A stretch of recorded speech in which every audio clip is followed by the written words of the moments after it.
Hey guys, magpapalit kami ng weatherboard kasi bulok na to. Ayan yung weatherboard na tinanggal namin, pati yun doon. So ito munang inuna namin, pero meron pang iba dito na mga papalitan namin. Tulad dito, nag-crack na, palitan din namin yan. Tapos dito, ayan, bulok na yung weatherboard. Ayan, kita nyo. So yun yung trabahoin namin ngayon, pati yung dun sa baba. Ayan o. So ipapakita namin mamaya kung anong itsura nyan.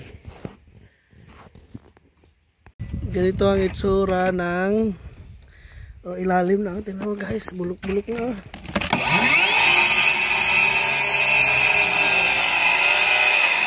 Bulok na. Yung artista natin nasa taga GMA. GMA ba kababra dati? GMA po. GMA 7 no? Opo.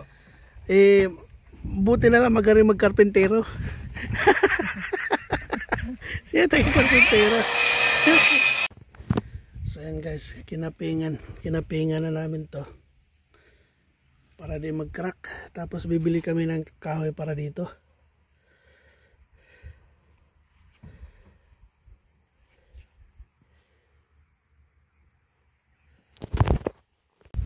Ito na yung itsura ng pinalitan namin.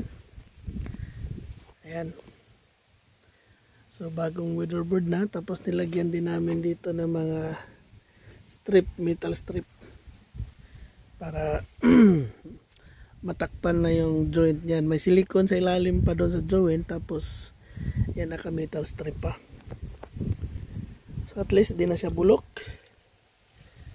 So ayan na siya guys.